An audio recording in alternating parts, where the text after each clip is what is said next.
Hey, real estate agents, welcome to the Weekly Closer. I'm your host, Jeff Underwood, along with my co-host and producer of the show, Joey Sampaga. How you doing, buddy? I'm doing all right. How you doing, Jeff? Doing good. Hey, I'm excited. We got a couple ladies back in the house here that were here just, maybe a month or two ago, but they rocked it then, so they're back here with us. We have Sarah Gates, the Sarah Gates Real Estate Group with Keller, Sonoran Living Realty, and Falon Kerby, loan officer with Bell Bank. Welcome back. Yo. Hi. Good morning. Thanks for having us again. Yeah. Absolutely. So Oh, the last one was great. It was a fun episode. You all talked about how you dance a lot or something. I don't know. Yes. That's part of the show today. Yeah. I was terrified last time, but you guys made it so fun. It That was. we were like, okay, we can do it again. Yeah. There you go. I was like, I am now a professional podcaster. That's right. Yes, you are. Label myself Okay. professional, but you know. So let's start with any agents that might not have seen or listened to this, to the last podcast. Why don't you share real quick how long you've been in real estate and what got you into it? Yeah. So I've been in real estate since 2007. I was teaching high school dance at that time, which is why we spoke about dance the last time. I got into it actually because my dad wanted to pick up a couple investment properties. That was right when the market was tanking and every third house was for sale. Everything was bank owned and short saled. And he wanted to get, some investment properties. And he said, gosh, it's just too bad that nobody in the family has their license. And I was kind of like, well, I don't know if I can dance for forever. So real estate and houses and decorating and everything about houses, I've always found interesting anyway. So I went ahead and got my license. I overlapped the two for a little bit and teachers were coming to me left and right with real estate questions and it's just kind of bloomed from there. So here I am today. Awesome. I have an idea for you. If you're not doing TikTok yet, I don't know. Are you on TikTok? I have TikTok. I have not created a TikTok yet. There's just so many things to do. Yeah, I know. So my thought with you being a dancer in the past, right, is thinking, you could be the handle of the dancing agent or something like that. Oh, Yeah. let me And then dance. you could do little dances. You know how they point. You know how they point to things. Oh yeah. Whatever. They got all that choreo Yeah. all the time now. Everyone's doing it. Anyway. Oh, right. Anyway. I love that. Okay, I will yeah. film you. Yes. Yes, there Okay. we go. Well, no, you have to be my backup dancer. So Yeah. actually, we're going to make Joey film us. Yes, I will film you. See, and Fallon can be the dancing LO. Yeah. There you I go. love that. Dancing Oh, LO. Yes. Yeah. Dancing our way into your heart. Yeah. Anyway, there you go. All right. And Fallon, how about yourself? So yeah, I've been in the real estate and lending business for 20 years. I started when I was 19 years old and just naive as heck. I was like, oh, I'm going to do this. This is going to be great. And I've been at Bell. It'll be 11 years in March. And I landed at Bell sort of by accident and was, sold this. This is a great company. This is awesome. But it's been that way. It's been my home because of that, because it is just a wonderful company and I feel at home and I love the mortgage side of it. I started out on the real estate side into short sale negotiations, into REOs and landed in the loan side and I love it. Awesome. Yeah, I've heard good things about Bell Bank. I actually have a good friend over there. Oh yeah? Yeah. Yeah. Pete. Oh my gosh, Pete. Can I Pete just Gray? tell you, Pete Gray? He is my backup when I'm out of town and I'm his. There you go. Actually, I was leaving the office today and he was coming in and he walked all the way back to the front door to hold the door for me because he is such a Southern gentleman. Shout out to Pete Gray. I He love must that guy. drink bourbon. Yeah, I'm He's- sure. well, he's from Kentucky. Yeah. There you go. Yep, he's great. Yeah, Pete Gray is wonderful. I remember a mortgage party that we were at and he brought the Woodford. There I'm you not go. surprised. There Yeah. you go. Yeah, he's great. We're surrounded by great people there. So he's Cool. he's only a couple offices away from me. So Awesome. Well, tell him I said hi. Small world. I will Small tell world. him. Small Because he reached out to my wife and I when we were showing all the bourbon stuff. And he's like, hey, you guys are in Kentucky. Oh yeah, I'm gonna go tell him when I get back today. There you go. That you learned a lot about bourbon and you're ready to go. No, I don't know about the that. pre-show. There you go. If you want to learn a lot more, you can watch a documentary called NEAT, N-E-A-T. Oh, That'll okay. give you a lot of information about it. Okay. About bourbon. All right. So let's jump into it. You all are going to be talking a little bit about bulletproofing the transaction from the contract to close and beyond. And I'm sure this is going to lead us into other topics like the market and things like that too. But feel free to start wherever you want on this one.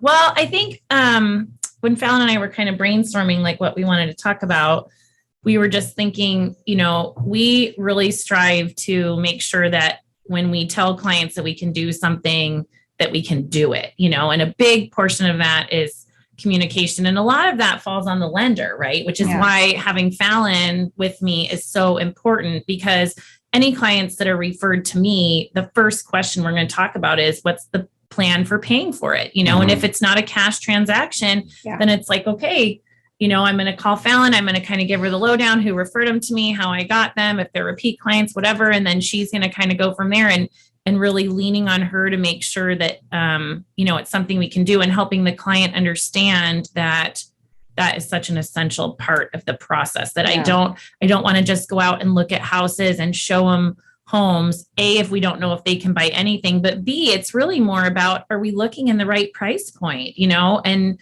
sometimes maybe when the interest rates were lower, they might cap themselves at what they think seems like a reasonable price. And then they are surprised to find out that they could actually qualify for more. And the market we're in right now, where the interest rates are, it's probably that they might qualify for a little less than what they thought. And if I'm showing you $800,000 homes, and then Falon says, well, based on where they want their payment to be and where they're comfortable, they need to be more like 650. It's really hard to unsee those $800,000 homes now, because you're comparing the 650s to those. So, from my standpoint, bulletproofing, it starts with the communication on my part and the importance of it. And then I'll let Falon talk about it from the lending side, because that's the really important one. Yeah. So Sarah always really has her clients start with me, which as a loan officer, I am like, thank you so much, because the worst thing I tell my agents is, don't go stick someone in the car without any information from me, because that's not only a waste of your time, it's a waste of their time. And sometimes emotions get really high, because they're like, oh, I saw the perfect home. It's everything. And then I have to be the boulevard of broken dreams and say, okay, well, that home is priced too high or whatever. Sarah is so good about not only giving me the client first, but also telling me their story that she knows, so that at least I have some familiarity with what's going to happen and what they're looking for and what they want and then I have the conversation with them to make sure that what they want is what they can get. And a big part of that is just I love in-person stuff. I am like, we're the same that way. In person. That's why we love it. Yeah. I'm a hugger. I'm like, come, let's have this embrace, and a big part of it is not guessing. I'm really terrible at darts. I'm a good golfer. I'm like, okay, but I'm really bad at darts. So throwing a dart on a dartboard and being like, I hope it sticks, is not what I want to do in lending. And so I like to find out all of it and anything up front, because number one, I'm going to find out anyway. So there's something it's going to be unveiled to me later on, and I can't fix it. Well, now I'm really frustrated. So some of the conversations that we have is, if they've divulged anything to her, hey, I had a short sale, or hey, I had a foreclosure, or hey, I pay child support, or whatever it is that she might know, she's going to let me know, because all of those things really matter on the loan side. And sometimes people just don't tell me. Or and it's not on purpose. No. They're not being deceitful, but like, we have a client that actually Falon referred to me. It was a buyer client, and he was listing his home, and she was telling me, oh yeah, whatever he sells it for, he owns it outright, whatever. Cause I pulled the credit report and the mortgage didn't come up. Well, then I'm talking to him. We're kind of talking about net proceeds and stuff. And I'm like, okay. And then, I thought Falon mentioned you don't have a mortgage on the house. He's like, oh yeah, I do. And I'm like, oh, you do? And he's like, yeah, I owe about X amount of dollars. And I was like, okay. So then when we got done, I called Falon. I'm like, he absolutely said he has a mortgage. So then she has to go back and backtrack. Better to find out now than have something come up and surprise later, or if anything, at least it just gives us realistic net proceeds, because he's saying to her what he thinks the house is worth. Right. She's thinking he's getting all that cash and she can apply it towards the next purchase and whatever. And I'm saying, well, no, it's going to be about 2/3 of that, because like a third of that is captured in a loan. Yeah. And so it was just, he wasn't trying to be deceitful about it. He just didn't think about it. Yeah. It didn't come up on the report she pulled up. And so, so that's where the two of us communicating, we can really make sure that we're moving forward in a way that is going to be successful. Because at the end of the day, it is about our time and emotion, but it's really more so about the client's time and emotion. And whether it's our fault or not, if something doesn't happen or something bobbles that they perceive as something that we should have seen coming, whether we should have or not, that's the emotion they take away from the transaction. And both of us are return and referral based business model. And we're relying on them going out and really advocating for us and saying how awesome we are. And they can't do that if they have this little like tick, of like, oh, there was that time when Sarah said I was going to be able to do this and I couldn't do it. Or, Falon said I could get approved for that, but I couldn't, and I feel for her because right now the rates are so volatile that anything that she's speculating out or giving in terms of a pre-qual, I mean, she has to say, this is for today at this time. Yeah. Like even At today at 5 10:01 could be different than today at 11, and so it's making it very hard. But I think that's where that you just can't in this business. I don't think you can overly communicate. You can't communicate too much. Yeah. I've never had a time where clients like stop giving me information, stop telling me things. They're usually just sponging it, even if you feel like you're repeating it again. Because sometimes you can tell those clients that shake their head and act like they get what you're talking about. And then, I just had clients this weekend we talked about rate buy down no less than 5 times while we were out. I kept explaining it. Then they'd say, well, okay, explain it to me again. Then we were choosing between 2 houses. They had one house that they thought they were going to choose to write up. Then they came back to me and said, after I'd sent the contract over for them to sign, and said, well, wait, we were looking at the rate buy down thing again from the lender. And actually, we do think we can afford that more expensive one if we get those closing costs. And I'm like, yes, you can. If they give us these closing costs, you can do it. And so that's where no matter how much Falon and I tell them and they say they understand, you just have to keep saying it. It's like teaching the same thing in different ways because you're going to have different learners every time. And so some people are visual, some people are audio, some people need this kind of a fee worksheet from her. Some people need this kind of an explanation. And I tell my own processor, talk to me like I'm a 5-year-old. There are sometimes I just have to go, hey, remember that I'm on the sales side. So sometimes you have to talk to me like I'm a little child and remind me. And that is how we've kind of gone, not to be rude, but they don't do this every day. So sometimes I have to be like, okay, wait a minute. They don't know what I'm talking about. You get these acronyms that they throw out. You're like, what's an LOE? Yes. So I'm like a letter of explanation, and so, that's something that we really strive to do is like, I don't want to get to the end and be completely shocked that something I could have figured out, or maybe Sarah knew and was like, shoot, I forgot. We don't get to that point because we talk so much. That's good. That's good. Now I'm curious that you two apparently have a great relationship, right? So, Sarah, if someone comes to you and says, I have a loan officer already and, I'm good to go. What do you typically do? Because I know that with loan officers, you have good relationships with. You're like, okay, I'll tell you what, I'm going to have you speak to my loan officer just to make sure. Is that? Yeah, nailed it. So, I mean, I will never tell a client, of course, that they can't use someone. And I have one as for right now that I even told Falon yesterday, I feel like I'm cheating. But it's because it's her cousin, right? It's the buyer's cousin. And Falon's like, of course, I get it, But even when they told me, oh, it's my cousin, I was like, okay, great. Any client that comes to me and says, I'm already pre-qualified. First of all, if they tell me, I say, oh, well, who did you pre-qualify with? If they're like, oh, well, I got the pre-qual letter from Chase. I'm like, is that right?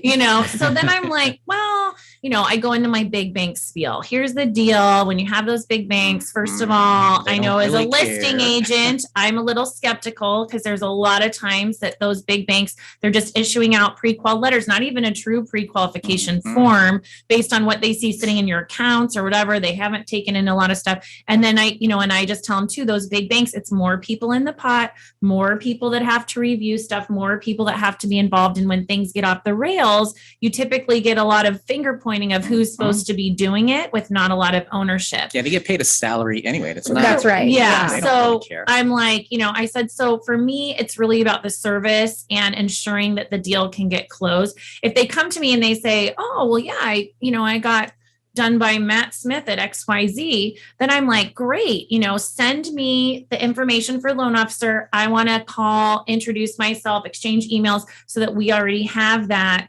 rapport going, because then as we're going through the transaction, when we need stuff, I'm going to be able to get what I need right away. And then, if they're like, oh, well, we don't really have that, I can dig into it a little bit more. If they do have it, then I'm like, great. And just so you know, I hold myself to a really high level of customer service, and I'm going to be expecting that of this person too. And if they don't perform, they don't answer their phone, they're not responding to my email in a timely fashion, they can't answer my interview questions appropriately, then I'm going to refer you to somebody else that I know can get it done. Because at the end of the day, I like people that I know how I work and I know how they work, and that it's going to be seamless for you. Right. And they'll listen. And 9 times out of 10, that person shoots themselves in the foot. Yeah. They don't answer. They're in out of state something that they don't really know the forms in Arizona. They don't really know. And Falon, I mean, she's so fantastic. She sells herself. If I can get them to say, yeah, we'll take a call from her, or they'll call her, then they're already used to me. They're referred to me. We work so similarly that they're like, oh, I can see why this would work. And they'll just move over She's to her. you, only shorter and a little more tan. And dark hair. So I just, I just, and I always tell them, hey, I don't get anything from her, because I don't, other than knowing that she's going to perform at the level that I expect. And then I can say, kind of like we touched on last time, and she's done my personal financing needs too on some of the things that I've done. Yeah. So I know how she works both from a professional side and from an experiential side. And I know she can get it done. Awesome. And that's really the whole thing, because otherwise you find yourself, when you're in transactions where it's not the people like my title, like security title, my lender, and it's just my Janet and I, we really have to ride everyone else like a horse, because they just don't know what we expect, how we want things communicated, what we want done for our client. And at the end of the day, it's just making it happen for our client, no matter what it takes. That's awesome. And the reason why I asked that is because we have agents listening, and if they're new agents, we want you to know that relationships with your loan officer, with your title company, and whoever else are very important. And super important. It'll just help your business. It's the most important. I mean, honestly, that is the most bulletproofing you can do. Is surrounding yourself with your business partners. And then, beyond that, even like my vendor list of the people, I think we talked on that last time too. Like, I keep a vendor list of all the things clients need. And I really try to make it be where they're at the same level that we are too. Cause I want it to be throughout the transaction, beyond the transaction. Anytime you come in contact with anything associated with me, I want it to perform at that same level, And so I think really guarding those relationships all the way around are the best way to bulletproof your transaction and to bulletproof your clients to wanting to come back to you. Yeah. Absolutely. Oh, thank you. Yeah, that's my Sure. So I bet there was, Falon, a time when the rates were changing so rapidly, right? That you probably had to be in contact with people on a daily basis. Yeah. I mean, on a minute basis. Yes. And the thing is my spiel with them is always this, like Sarah said, it is at the moment, this is what the rates look like. And even my pre-qual, I put in that little box that says rate, I put market. Yeah. Because it's just changing so rapidly. And I have these conversations too, because there's nothing for me to hide. The one thing I will say about right now, what's happening is it is nice that at least the news is talking about it. My clients aren't getting things in the mail saying, drop your rate to 2.5%. Those are not happening right now, which is nice, because most of the time I get a text message from a client like, what is this? How come I can't get 2.5% with you?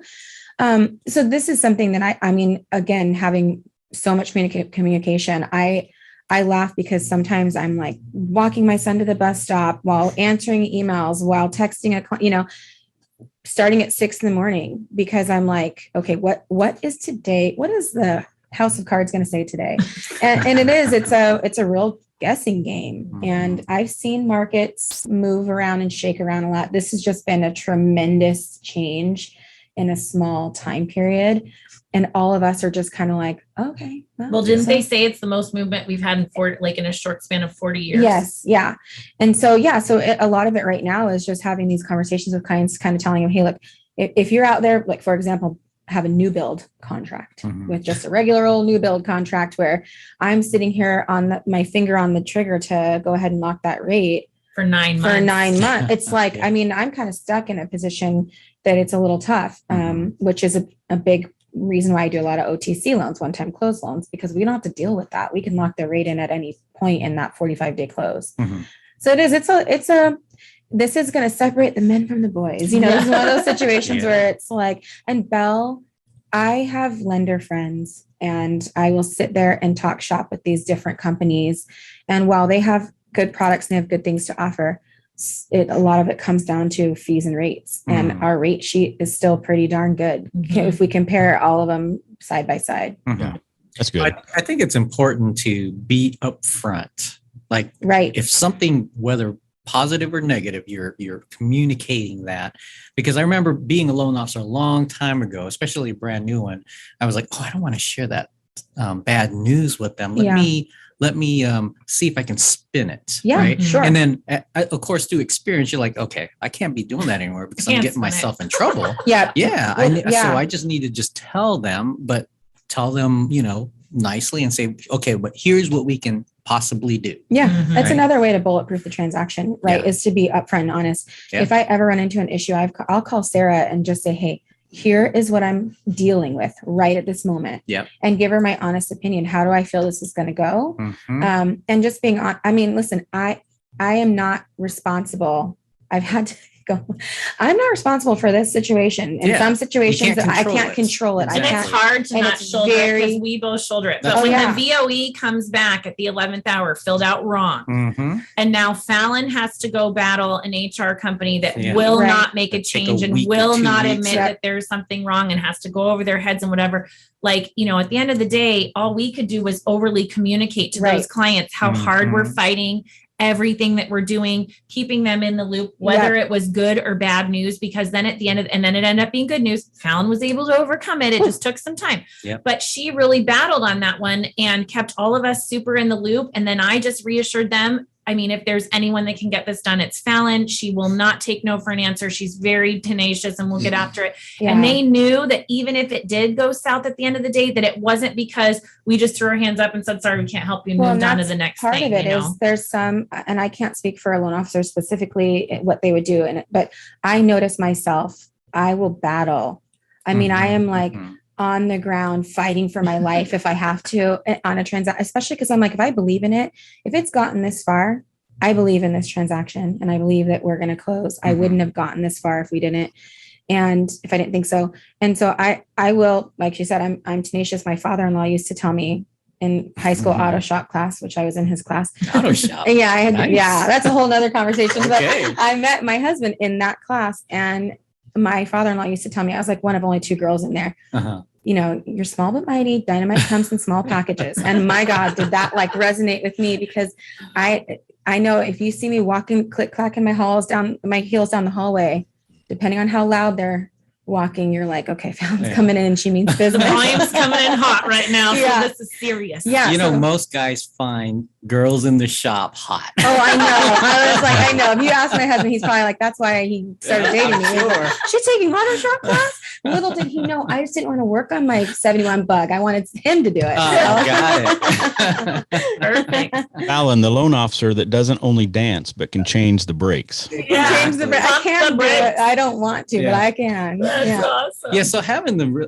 okay, so as a real estate agent, Mhm. all right, because you're kind of the lead, right? So Mhm. you kind of orchestrate things. Mhm. When someone who's helping you drops the ball, they're gonna look at you no matter what. Absolutely. And I mean, that's just how it is. Yeah. Because when I had a deal, I treated my customer amazing. I mean, I even paid for his Airbnbs to stay because they didn't close on time. Uh-huh. But he was looking at me because his loan officer didn't do what he needed to do. And I was like, well. Mhm. And then I found out that he listed his property with someone else. I'm like, Yeah. what is I wrong with know. that? Sometimes people just, and it's true. You're kind of the puppet for everyone, whether Yeah. they're, and that's kind of my argument when people come to me with a different loan officer is Okay. like, I can't guarantee, like, of course, I'm happy to use whoever you want if they Mhm. pass all my tests, which 90% of the time they don't. And then if they do, I'm going to ride them like a horse. And the second that they're doing something out of line, whether the client knows it or not, I'm telling on it. Yeah. I'm going to tell that client, hey, so just so you know,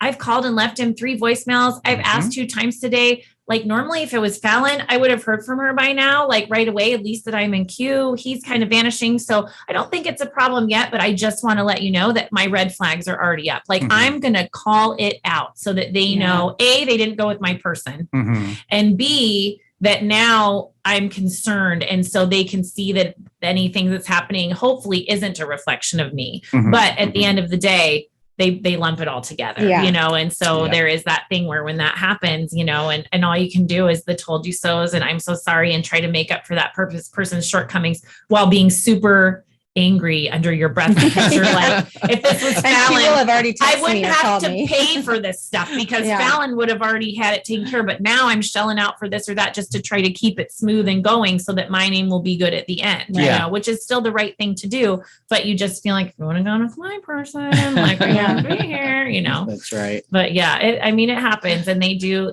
look at that, and that's where I think keeping those people around you at such a high level, the title and the lender and your home inspection people, like anybody that you're referring that is a direct part of the transaction Mhm. is such a reflection of you. Absolutely. And so the second that someone bobbles on something, or I mean, and it hasn't happened hardly at all, but the second someone comes to me, they're frazzled about something about lending, Mhm. it's usually not because of anything Falon's done. It's because they're just frazzled. Yeah. You know, it's Yeah. a high stress Overwhelmed, thing. There's yeah. a lot going on. And maybe they've expressed these things to me. I'll usually kind of say, like, empathize with them. Oh yeah, well, I am surprised that she hasn't said something about that. But you know, she probably didn't know XYZ because you're just telling me this right now. So let me go and talk to her and see and then I'll go to Falon and be like, here's the deal. Maybe give them a call, talk them off the ledge so they know you're being super proactive because this is what they're stressed about. They're Mhm. stressed about the fee, or they're stressed about this and that. So just Yeah. a little more explanation. You know, it's never something she's done. It's just something circumstantial. Mhm. Yeah.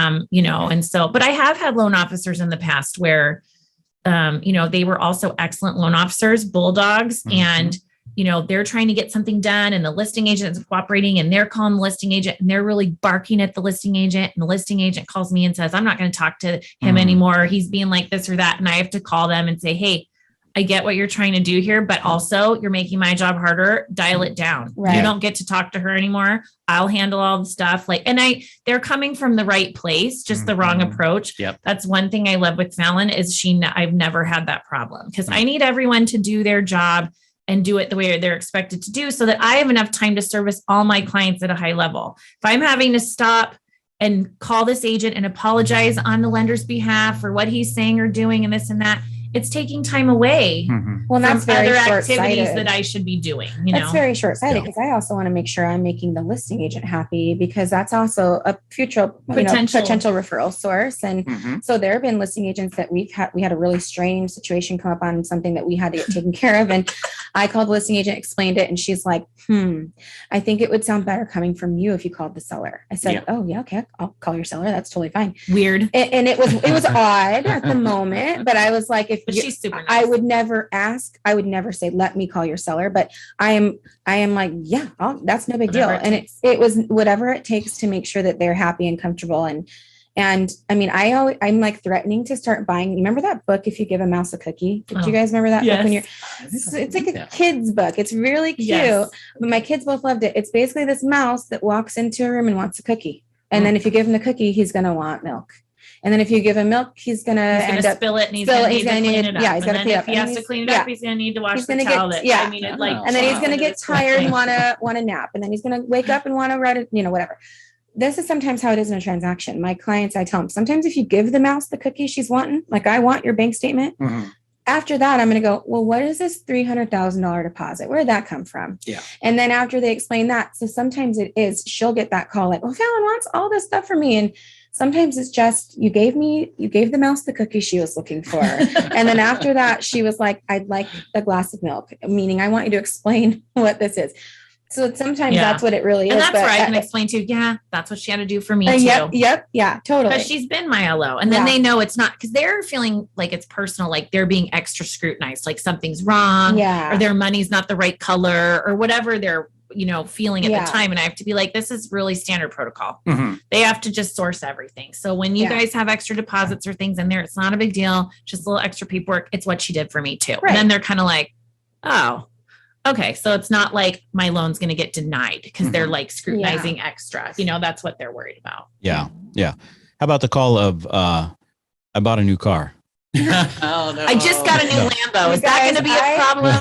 I will tell you, I am Oh my gosh, am I so nice? I'm so nice. I love my clients so much. And Sarah will talk about, I'm not going to be rude to them ever. I will always, there have been a few times where I've had clients, a lot of times it's men, not to be rude, but it is, where they'll be like, oh, Fallon, you're such a nag. Like, why do you do all this stuff for me? And ends up being, they turn out to be like my best client. They're great. But I have had one, no. he knows who he is, that did, in fact, buy a Tesla. Wow. Great car, by the way. Great car in our transaction. And you would have seen my face. I met him at the reception desk, and my sweet receptionist, Jerry, was like, oh my God, oh no. Look at her face. And I'm like, oh, well, did you pay cash for it? I'm so happy for you. Because did you get a raise? oh my gosh, it was a construction loan early on in my career. So I knew I had to rerun his credit within like the next week or so. And I'm like, my heart, even talking about right now, my heart is racing. It turned out to be fine, but just barely. Yeah. And so I feel like we need to give them like a not to do list and tell them to stick it on their bathroom mirror. Yes. For the next 30 days. I will have clients that will come to me and say, hey, Fallon, is it okay if I do this? I would rather you call me and ask me the questions all the time. So that is a good part of the bulletproofing thing is when we're talking about it, I will talk about the contract and what's going to happen. And I always talk about the earnest money. And I'm like, hey, so the earnest money is due right when the contract, is accepted or whatever. I'm like, and then, but that's protected, and it's protected during the inspection period. If there's anything about the house, whether they're going to fix it or not, that you just cannot live with, you can get out of it.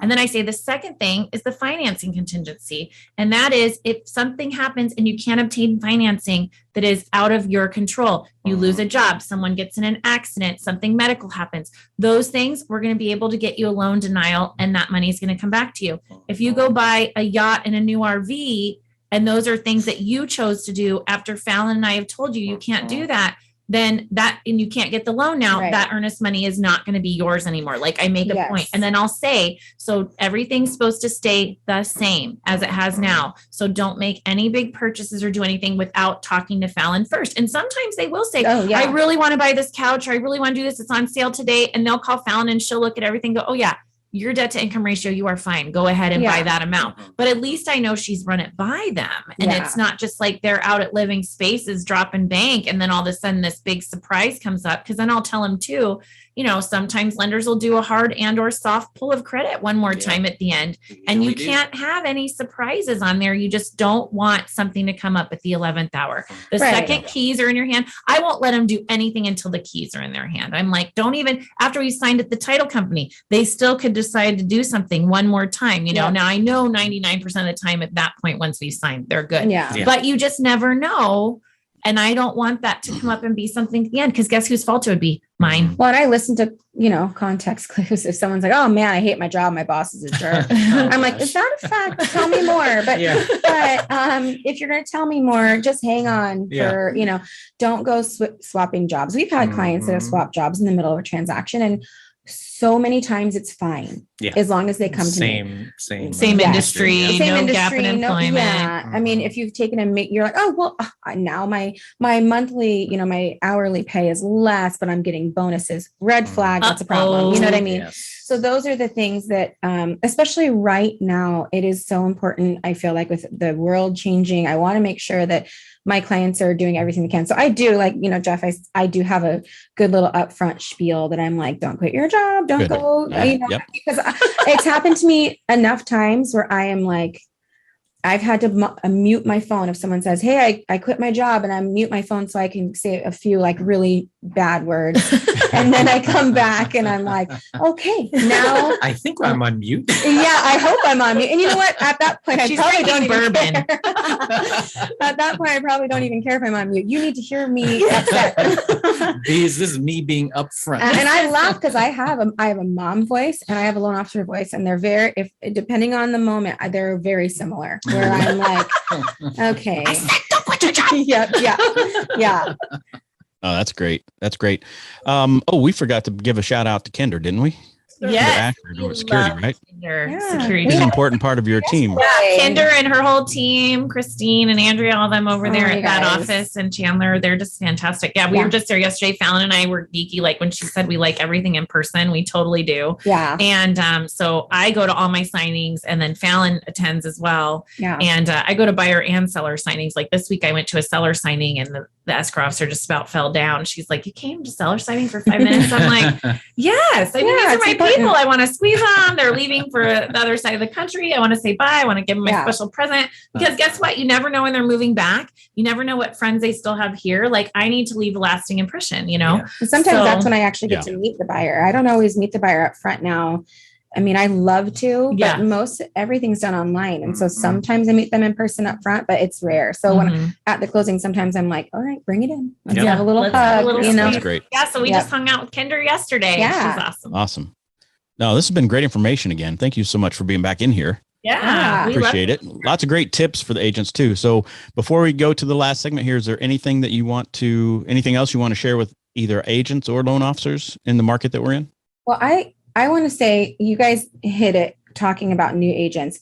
Any new agents out there, something I see, and I'm sure you guys see, is all this advice of, okay, well, you need to use this loan officer, you need to use this title company. You join a brokerage and that brokerage is like, you have to use this title company. You have to use this loan officer. I think building your own relationships with loan officers and title it's so important. I actually love a new agent. I love when new agents come to me because I'm like, we're going to make you look so good. Mm. And I've had some where it was their first transaction. Mine was their, and I'll say, no one's going to know. It's just me and you that know. Mhm. Yep. And where you might not understand something, I will jump in and I will help you. And I'll text you what you need to, ask for next or whatever. That I think is really great. I love a new agent for that because I feel like we get to teach them and sort of mold them a little bit. Mhm.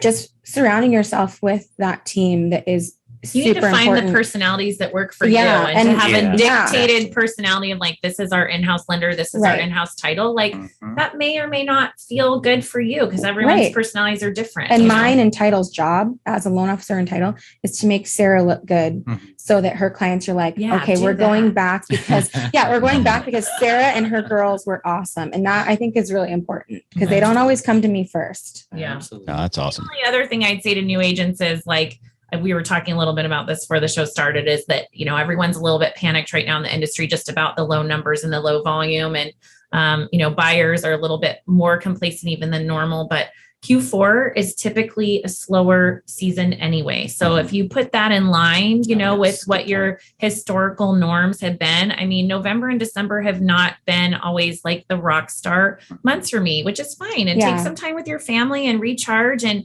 use it to kind of do your business planning for next year. So you're on point right when January starts and really use it to kind of get back to the basics and do some things that you can actually have the time to implement now. So you're Right. ready to run January. It doesn't mean, your business has to die down. It just means maybe your amount of closed volume is going to go down a little bit and, and so lead with revenue and all those things. But I don't think we need to panic. You know what I mean? Yeah. It's not a panic. It just started a little bit earlier than Q4, which is why everyone's a little bit more panicked. Yeah. But September and October were fantastic for me. And Me that too. was still, a time when interest rates are crazy. So just stay in front of your people and keep Mhm. talking. Yeah. Yeah, I think that's the time to stay get reconnected. with Absolutely. them, Right. Yeah. Get your apple pies and your Well, pumpkin pies. Yeah. I and was just going to pecan say it's pie pies. season, baby. The holidays give you those reasons. I mean, my clients are getting ready to get Thanksgiving cards. I mean, it's because I'm thankful for them truly. And, I think that it gives you that time to have those lead gen tools and a reason to connect with them. That's not like, hey, who do you know that wants to buy, sell, or invest in real estate? Like Mhm. that's just so yucky. Yeah. Yeah. And it's not my style anyway. So, holidays are busy anyway, but build in some of those holiday activities for your clients for Yep. sure. Absolutely. Yeah. Mincemeat pie. There we go. Yeah, there you go. It goes great with bourbon, right? That's a great way to lose clients, right? Mincemeat pie. Yeah, maybe don't drop that one off. Well, thank you guys for being in here. All right, we're going to shift gears now. Big shout out to our sponsors, Security Title Agency and Fidelity National Home Warranty. Great companies. Give them a shot if you haven't. And are you ladies ready to get in the ring? Yep. Oh yeah, I remember. All right, I last tried to time I was really nervous, but now I feel a little bit better. Yeah. No, you're good. I tried to change up the questions because I know that I didn't want to have you repeat the same thing. So hopefully I got them all changed here. But Cool. all right, here we go. Favorite activity outside of work? Oh gosh, I have a lot. I would say hiking right now. It's like hiking season. Yes, it is. But I also love scuba diving Oh, and yeah. wake A lot of places to surfing go and here snowboarding. in Arizona. Yeah, tons of scuba diving here in Arizona. The like Salt tons. River. Ew. My kids Yeah. got certified in Swirl Lake and they were both like, that was terrible. I'm Yeah. like, yeah, it gets better. Yeah, There's I probably not enough water in Lake Mead to get certified there. Yeah. No. No, you just put your face in, it's like snorkeling actually. yeah, I would say this time of year, golf for me and summer paddleboarding for me. But my All right. son's hockey puts everything on hold, so I don't get to do anything for myself There are no- anymore. Yes, I'm getting ready to enter basketball Yep. season. So sports will be the mom hobby Yep. for the winter. Yeah. Absolutely. How about favorite restaurant and type of food? Oh, I love Well, food. I'm like a Chinese food girl. I love Chinese. But honestly, I have all sorts of different food that I like. And it's kind of a popular thing right now. You know, everyone's doing the chicken sandwich, but I am kind of a chicken sandwich girl. Oh, Chicken sandwiches are there you go. delicious. Yeah, it's a staple. All right. I'm seafood. I love seafood. I love crab. I love Oh, yeah, lobster. crab's I love, so high tide. I love high tide. They also Yes. have really good cocktails. So Yes. high tide's is really good because they have good happy hour, really good cocktails. I've had Okay. everything I've ever had was That's in great. Chandler, Gilbert. Yeah, They have a that's in couple Williamsville. locations. Yep, There's one Gilbert. at Gilbert, but they just put another one in South Chandler. Yeah, they did. Mhm. Yeah. I have to try that place. Yep. All right. I don't know if I asked this one last time or not, but would you rather drive an electric or gas car?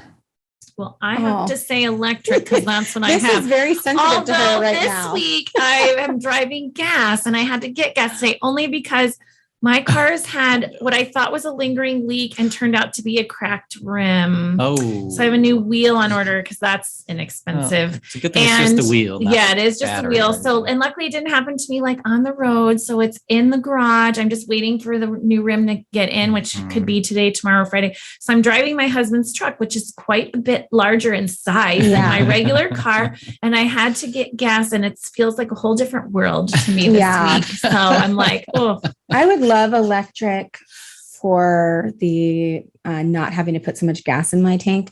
But I Especially, drive a 4Runner and I love it so much, and I take it off road, and it's so I would say gas for me. Ah. My husband's in aviation, but he's knows mechanics and is mechanic, and he will tell you no electric. Yeah. No. Sorry, Kyle. And he tells me, if you fine, go ahead and get an electric. I won't touch your vehicle. Yeah. yeah. You know what I mean?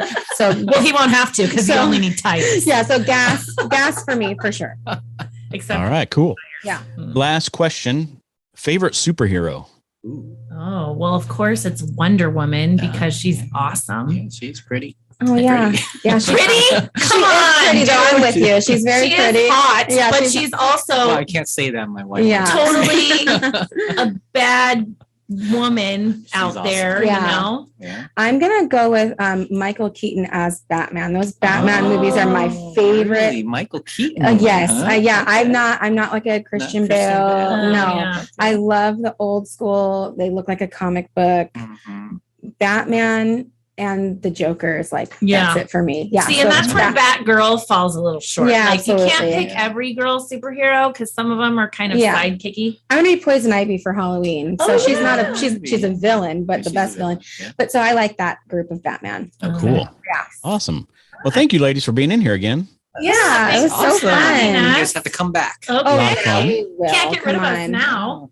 No, we'll get you back in here for sure. Yeah, maybe next time we'll have some a bourbon taste testing for you, Jeff. What do you Yes. think? You can watch There it. you go. No, Well, You we'll can just have tell, it too. you can tell us him. how to do it. Yeah. Yes, Yep, we can yeah. do that. And then our real Absolutely. estate answers get more and more creative Yes. as the show goes on. We'll need a 2-hour and show. we'll actually need Uber after we're done to Yes. get home. Yeah, this is when you guys Kinder are gonna can drive go. us home. Is Fireball considered bourbon? Is it? What is it? Kinder loves, I think. What's that? Is Fireball She can considered join us. bourbon? Fireball? What is Oh, that? yeah. Well, it is a whiskey, but anytime that so here's the issue. Anytime you add flavoring to a bourbon other than the ingredients that it's supposed to have, then it's no longer a bourbon. Oh, But Bullet is a bourbon, isn't it? but that's not flavored. Yes. Bullet, yeah. So when you said, I was laughing because when you said we're going to talk about Bulletproof, I bulletproofing our know. transactions, and all I could think about is my husband's like a total Bullet and Diet Coke drinker, Yeah. and so I was like, oh, he would like Bullet. Yeah. We did the tour. Yeah, we did the Frontier tour at the Bullet Distillery.